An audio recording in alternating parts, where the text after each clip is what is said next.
गत्वा मुक्ती मायबाबा सूत्रपाठात गत्वा मुक्ती असं सूत्र आले, तर त्या सूत्रावर मी तुमच्या संग आज बोलणार आहे. मायबाबा, युग चार आहेत: कृत, त्रेत, द्वापार, कली. तर कृत युगाला कृतयुग म्हणतात, त्रेताला युग म्हणत नाहीत, द्वापारीला युग म्हणत नाहीत, द्वापार युग म्हणत नाहीत, त्रेता युग म्हणत नाहीत, पण कलियुगाला युग म्हणतात, कलियुग म्हणतात आणि कृतयुग म्हणतात. का बरं म्हणतात कृतयुगाला कृतयुग आणि कलियुगाला कलियुग आणि त्रेताला काय युग म्हणत नाहीत आणि द्वापारीला काय युग म्हणत नाहीत? कारण हो, इथं कृतयुगामध्ये जे बहीण भाऊ असतात तर त्या बहीण भावाचेच बहीण भाऊच विकारतात आणि त्यांच्यापासून प्रजा तयार होते असं, आणि त्यामुळं युग युग म्हणलेलं आहे कृतयुगाला. आणि कलियुगाला युग का म्हणलं आहे? कारण कलियुगाच्या शेवटी बहीण भाऊच विकारणार आहेत आणि त्यांच्यापासून प्रजा उत्पन्न होणार आहे. त्यामुळं कृतयुगाला युग म्हणलं आहे आणि कलियुगाला देखील युग म्हणले, हे असं युग म्हणलेलं आहे. माय बाबा, हे चार युग आहेत आणि चार युगाचे चार धर्म आहेत. धर्म म्हणजेच बहिर्याग आणि बहिर्याग म्हणजे धर्म. तर कृतयुगाचा बहिर्याग आत्मोपास्ती आहे, त्रेताचा भक्ती आहे, द्वापारीचा याग आहे, कलियुगाचा तीर्थक्षेत्र व्रतदान आहे. माय बाबा, तर कृतयुगामध्ये आपल्याला जर आपण आत्मोपास्ती आचरली जीवानं तर त्या जीवाला चैतन्यमयाची प्राप्ती होते. आणि त्रेतायुगामध्ये जर भक्ती हा धर्म आचरला तर त्या जीवाला सत्य कैलास वैकुंठ देवतेची प्राप्ती होते. आणि द्वापारामध्ये जर त्या जीवानं हा धर्म म्हणजे याग धर्म आहे तर तो याग धर्म आचरला तर त्याला स्वर्गाची प्राप्ती होते. आणि जे कलियुगामध्ये जर तीर्थक्षेत्र व्रतदान हा धर्म आचरला तर त्याला त्या जीवाला म्हणजे अंतराळ, अष्टदेवनी आणि कर्मभूमी अशा तीन देवतेची प्राप्ती होते. म्हणजे ह्या चार युगामध्ये एकूण 9 थवे आहेत देवतेचे: कर्मभूमी, अष्टदेवनी, अंतराळ, स्वर्ग, सत्यकाय, वैकुंठ, क्षीराब्दी, अष्टभैरव, विश्वरूप आणि चैतन्य. तर ह्या 9 थव्यापैकी 6 स्थानीच्या देवतेची प्राप्ती इथं होते. 2 म्हणजे 81 कोटी एक देवतेची प्राप्ती होती. तर कोणचे होतात? कर्मभूमी, अष्टदेवनी, अंतराळ, स्वर्ग, सत्यकाय, वैकुंठ आणि माया. आता राहतात कोणचे मग? राहतात विश्वरूप, अष्टभैरव आणि क्षीराब्दी, हे 3 राहतात. म्हणजे 1.25 कोटी 9 देवता राहतात. म्हणजे 1.25 कोटी कोणचे? म्हणजे क्षीराब्दीचे 1.25 कोटी, अष्टभैरव 8 आणि एक विश्वरूप, असे 1.25 देवता राहतात. आणि तर त्या देवतेचा बहिर्याग कोणचा आहे मग? त्या देवतेचा बहिर्याग आगम आहे. आगम हा आगमाचे ग्रंथ कोणते आहेत? तर स्वच्छंद, ललित, मंथन, भैरव आदी असे त्या आगमाचे ग्रंथ आहेत. तर त्या ग्रंथ कोण लिहिले? तर विश्वेचा मनोधर्म, अष्टभैरवाचे कर्तृत्व आणि क्षीराब्दीचं लिखाण, असं 3 जणांनी मिळून ते 4 बहिर्याग लिहिलेले आहेत. आणि म्हणून 4 काय लिहिले? आगमग्रंथ लिहिलेले आहेत. म्हणून तो जर बहिर्याग आचरला म्हणजे तो बहिर्याग कशा आचरायचा? तर त्या 4 ग्रंथाचा अभ्यास करायचा.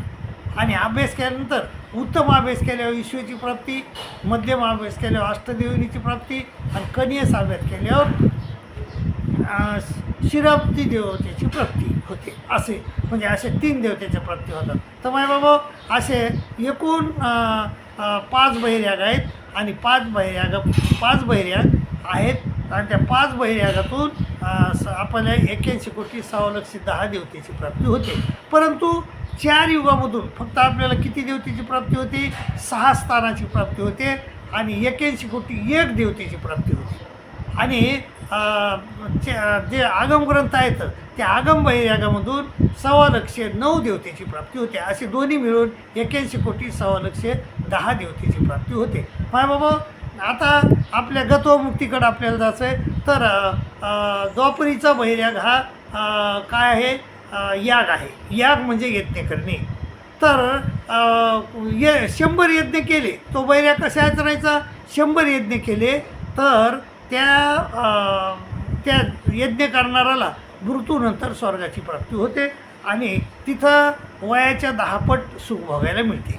असा हा बहिर्याग आहे. आणि मग बहिर्याग आहे तर 100 यज्ञ करणं म्हणजे लोकायला जीव घालणं, पंक्ती देणे आणि कोणी येऊ त्याला जीव घालणं. आणि मग त्या बहिर्यागामध्ये हे राजे लोक सगळं कोणी बी येऊ त्याला जीव घालतात.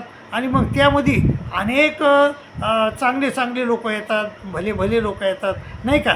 पांडवानं कोणचा यज्ञ केला होता? पांडवानं यज्ञ केला होता. तर त्या यज्ञामध्ये सुखदेव आले होते. सुख नावाचा व्यासाचा मुलगा आला होता. आणि तो एरवी 100 ब्राह्मण जेवले तर स्वर्गामध्ये 1 घंटा वाजायचा. परंतु या सुखदेवानं सुखाचं म्हणजे कशाचं पोपटाचं रूप घेऊन आला होता. आणि जे टाकून दिलेलं होता म्हणजे उष्टावळ, त्या उष्टावळीमधून तो शिते वेचू लागला.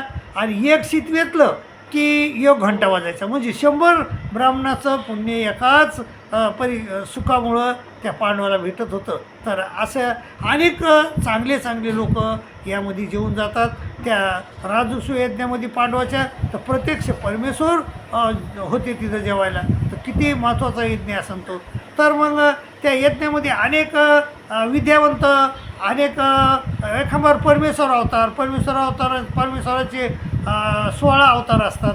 तर 16पैकी बरेच अवतार येत असतात, तिथं जेवून जात असतात. आणि हे पुण्य त्या यज्ञकर्त्याला लागते.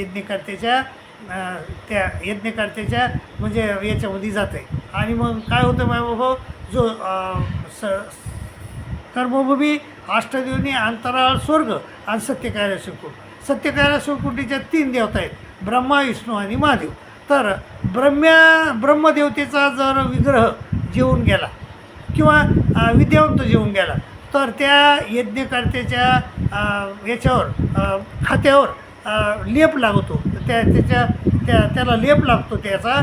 आणि जेव्हा हा माणूस, तो यज्ञकर्ता माणूस स्वर्गाला जातो त्यावेळेस स्वर्गाला गेल्यानंतर त्या देवतेची प्राप्ती होते. त्याला स्वर्गातल्या 33 कोटी देवतेपैकी कोण्याही देवतेची प्राप्ती होते. आणि देवतेची प्राप्ती झाल्यानंतर तो वरची देवता येते, ब्रह्मदेवता. आणि ब्रह्मदेवता येते आणि याला म्हणजे ब्रह्माची परविद्या उपदेश करते. परविद्या म्हणजे श्रेष्ठ विद्या, म्हणजे स्वर्गापेक्षा श्रेष्ठ विद्याचा उपदेश करते. आणि उपदेश केल्यानंतर 1 ते 4 जे देवता आहेत त्या देवतेच्या फळ्याला मी पडेल असा धाक असतो. आणि मग त्याला जर ब्रह्मदेवतेनं विद्या दिली त्या स्वर्गस्थ माणसाला, स्वर्ग म्हणजे फळीयाला, तर त्या त्या फळीयाची मी पडेल असा हा धाक जो आहे तो त्याचा निघून जातो. त्यालाच गत्वमुक्ती असे म्हणतात. माय बाबा, गत्वमुक्ती लक्षात ठेवा अशी मी तुम्हाला नम्र विनंती करेल आणि तुमची रजा घेईल. दंडोत प्रणाम, दंडोत प्रणाम, दंडोत.